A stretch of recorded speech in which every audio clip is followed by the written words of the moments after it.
se a cidade fosse nossa.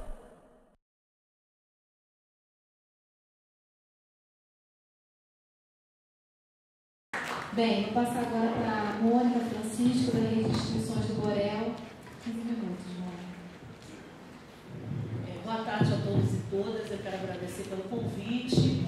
A princípio, eu não aceitaria o convite de estar aqui, porque nesse momento eu tenho escolhido e preferido mais ouvir do que falar, né?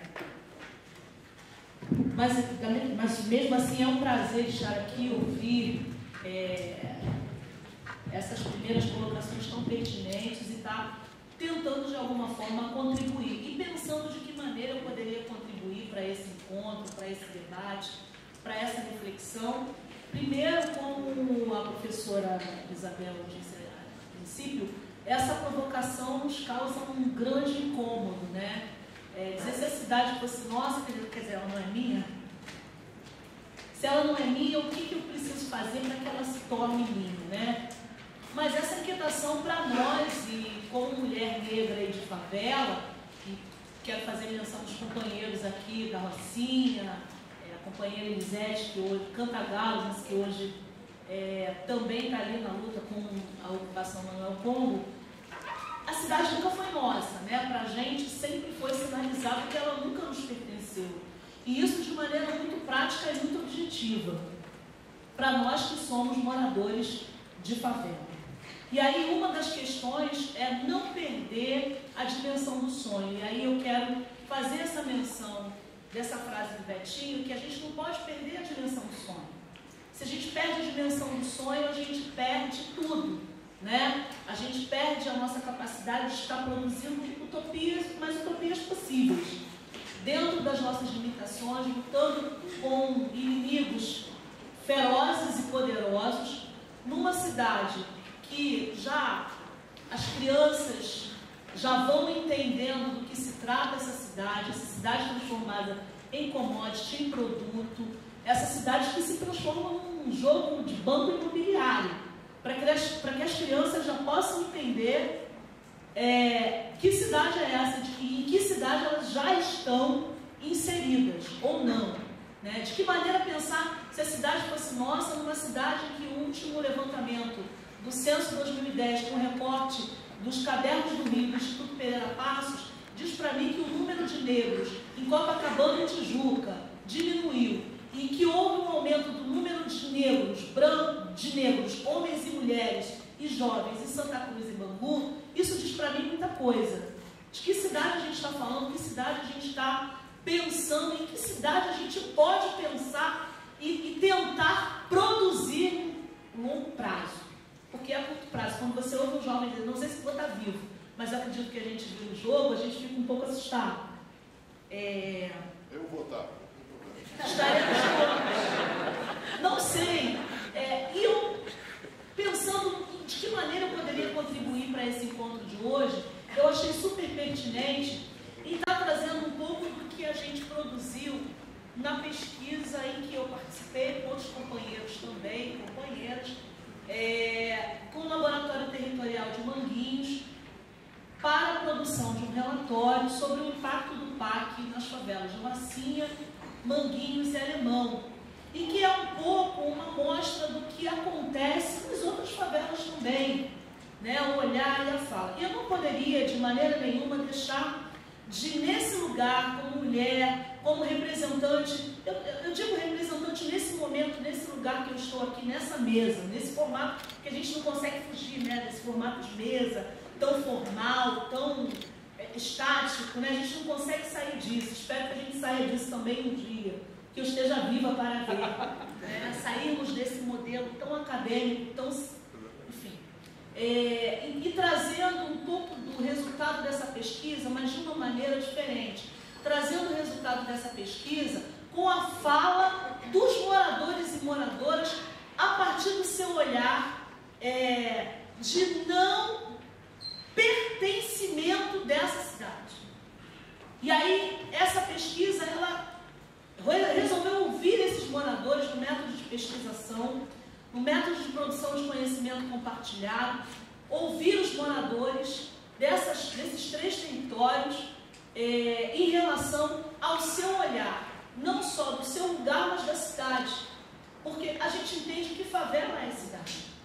A gente não pode separar uma coisa da outra, assim como a professora trouxe inicialmente essa dicotomia, né, campo-cidade, né, não tem como fazer essa separação. A gente está pensando uma outra forma de vida, uma outra sociedade possível, uma outra economia, uma outra forma de sociabilidade, uma outra forma de se relacionar, não só com a cidade, mas com as pessoas que vivem na cidade.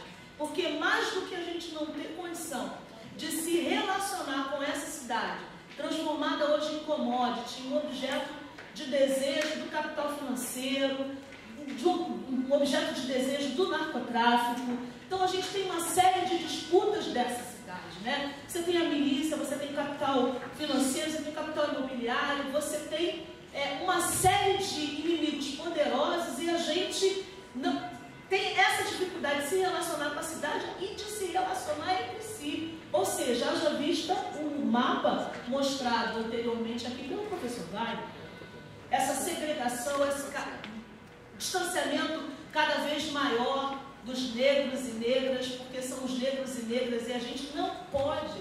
Eu estaria sendo leviana se eu sentasse nessa mesa e dissesse que o objeto de todas essas falas que nós estamos fazendo, que ainda serão feitas aqui, são homens e mulheres negros, jovens e jovens negras e brancos.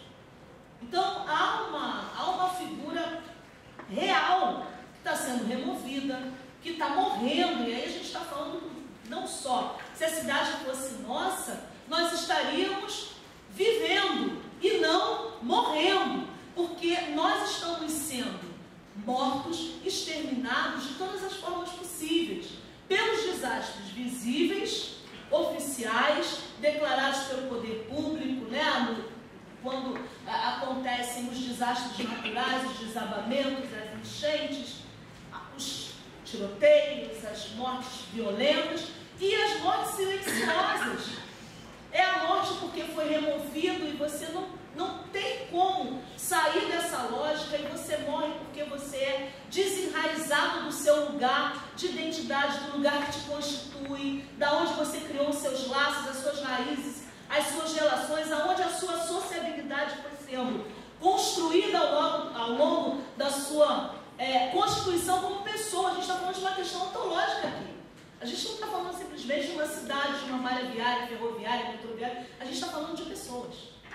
De pessoas que estão sofrendo um impacto real. E esse impacto é um impacto que tem um desdobramento que não é só deixar de morar em algum lugar, deixar de desfrutar algum espaço de convivência da cidade, ou de não desfrutar espaços de convivência da cidade. A gente está falando de pessoas que estão morrendo.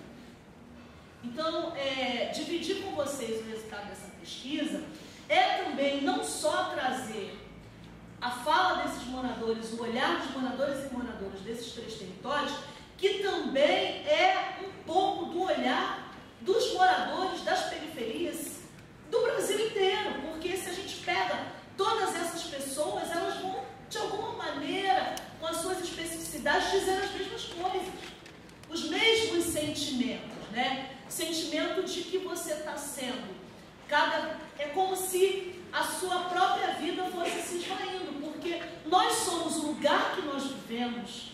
É tão importante, por mais humilde que seja, o lugar que nós vivemos, e ele é de suma importância para a nossa própria sobrevivência. Não é à toa que o slogan de uma grande construtora é: viver bem é morar bem. Viver bem é morar bem. E aí, eu quero trazer, antes de pedir aí a projeção, um exemplo prático disso que eu estou falando para vocês, né? Uma amiga da minha filha, lá do Borel, está com um problema de uma infecção gravíssima nos rins. Por quê? E você vai perguntando, perguntando para minha filha, mas o que houve? Começou com uma cistite, evoluiu, se tornou uma infecção, está difícil, talvez tenha que internar, internou, saiu, mas talvez tenha que voltar e ficar por mais tempo. Por quê? Porque ela prende o xixi. Prende o xixi por quê? Por quê? Bom, prende o xixi porque ela está aguardando uma unidade do Minha Casa Minha Vida,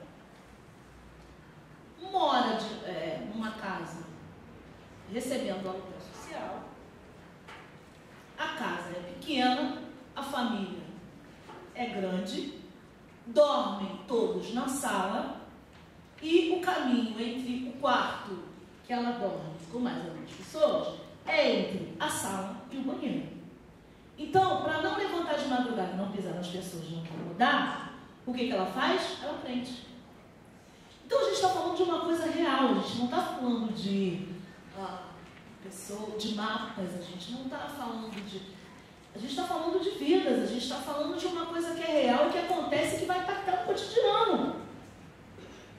A gente está falando do cotidiano, do impacto dessa cidade que não é nossa, dessa cidade commodity, dessa cidade que... Já?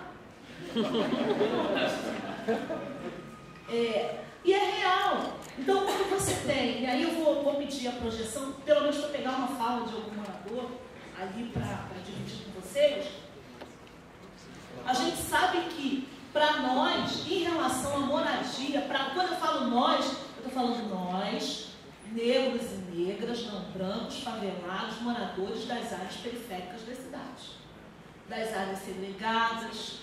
Vocês estão entendendo de que nós eu estou falando, né? Então tá ótimo. E aí, esse é o desastre cotidiano na vida das pessoas. São os desastres cotidianos que vão desdobrar de uma questão muito prática, na perda de vidas e vidas jovens. Seja por qual desastre do cotidiano a gente está falando. Desde os atropelamentos em Manguinhos, na linha do trem, desde da enchente, né, da enfermidade lá, desde a cistite que evolui para uma infecção mais grave, que vai impactar e pode, peço a Deus que não, e não acredito, mas que poderia, se talvez uma pessoa mais idosa, mais debilitada, evoluir para um óbito. Mas é uma coisa que está extremamente subnotificada. As nossas discussões são muito mais complexas do que exemplos práticos cotidianos. E aí, quando a gente traz um exemplo desse, é para a gente poder pensar, e a gente está falando de uma coisa que é real, a gente está falando de vidas. E aí, a gente pensando em moradia, em relação a nós, que eu já expliquei quem são nós para vocês, provisoriedade, invisibilidade, desenraizamento, descompasso entre planejamento e execução. O professor acabou de mostrar ali aquele campo de concentração, aquele conjunto operacional, desculpa. Né? Então a gente está pensando em mudar, em cooptar corações e mentes dentro da academia, com os novos urbanistas, arquitetos, engenheiros, projetistas. A gente está pensando em cooptar corações e mentes para que a gente possa, de maneira prática, salvar vidas. E aí, porque na Rocinha, em relação ao parque, os lugares principais. Porque na Rocinha, em relação ao parque, os lugares principais com mais visibilidade, de bom relacionamento político, eles são assistidos. Eles foram assistidos por vários anos. Os sistemas da comunidade que têm pouca visibilidade, pouco relacionamento político, pouca visibilidade política, eles não são assistidos. E acredito que não seja só na Rocinha, seja no Rio de Janeiro inteiro.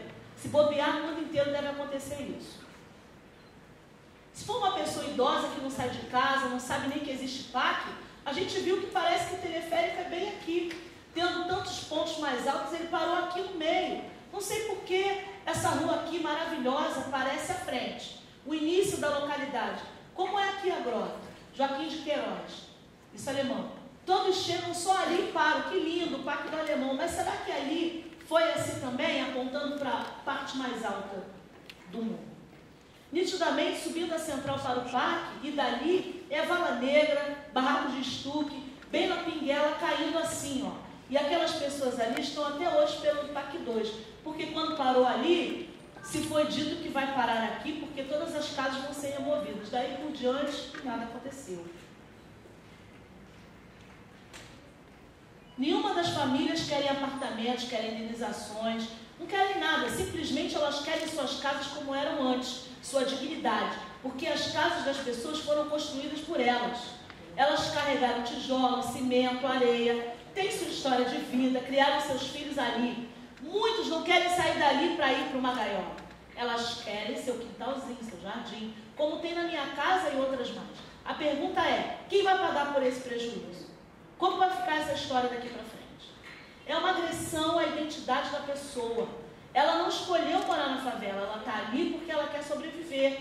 É o que apareceu para ela. Aí constrói toda uma vida de incentivos, de trabalho, educação, de construção social, de valores que vai ser devastada.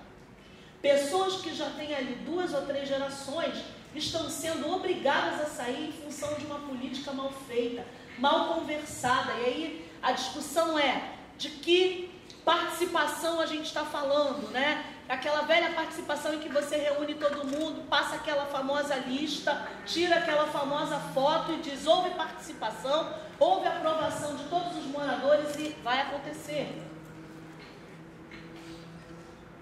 Pessoas que já têm 2 ou 3 gerações estão sendo obrigadas a sair em função de uma política mal feita, mal conversada, que não é oferecida de forma correta para aqueles moradores. Daí surge um novo grupo de moradores que não tem nenhum vínculo com a criação daquele lugar. Na Rocinha, as remoções aconteceram de uma maneira injusta. Quando comparamos o número de unidades habitacionais oferecidas com as unidades habitacionais construídas, é menor que a quantidade de famílias removidas pelo parque. As pessoas não têm mais condições de morar na Rocinha. Aí está falando de gentrificação. Olha como as pessoas vivem e sentem isso na sua prática diária e cotidiana. Isso é muito material. As pessoas não têm mais condições de morar na Rocinha porque o poder público, quando ele vem com os serviços públicos, ele não vem visando os moradores. A visão dele de futuro é de uma mudança daqueles moradores para outros moradores, que têm uma condição de vida um pouco melhor. Deixa eu avançar aqui. 1 minuto? 2? Ah, desculpa, então vou para o final. Deixa eu passar aqui rapidinho. Sempre tem. Vou finalizar aqui, gente, tem uma frase que vocês acham. Vale a pena fechar essa.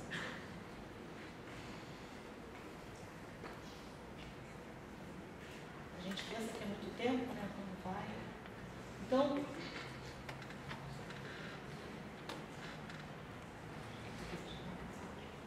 a gente quando está no nosso computador, né? Fica igual coisa assim.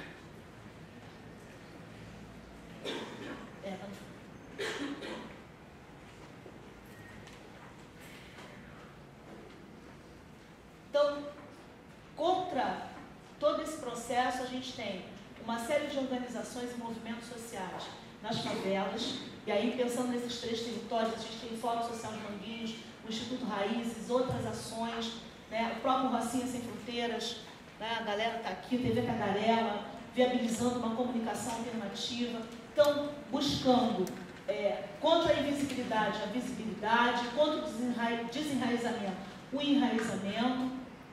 E aí o desafio que se coloca, portanto, é enfrentar a questão do medo.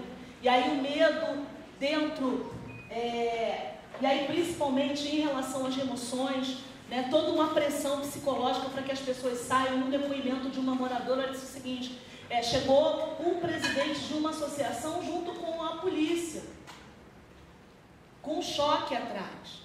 Então, o desafio que se coloca em todas as lutas, em tudo isso que a gente tem buscado para que a cidade seja de fato nossa, é que, portanto, é enfrentar a questão do medo como força propulsora de organização da sociedade e das políticas públicas para a cidade. Como alerta Mia Couto, há muros que separam nações, há muros que dividem pobres e ricos, mas não há hoje no mundo muro que separe os que têm medo dos que não têm medo. Sob as mesmas nuvens cinzentas vivemos todos nós, do sul e do norte, do ocidente e do oriente, diria, brancos e negros. Eduardo Galeano, acerca disso, diz que é o medo global. Os que trabalham têm medo de perder o trabalho. Os que não trabalham têm medo de nunca encontrar trabalho. Quem não tem medo da fome tem medo da comida. Os civis têm medo dos militares. Os militares têm medo da falta de armas. As armas têm medo da falta de guerras. E se calhar, acrescentamos agora, há quem tenha medo que o medo acabe.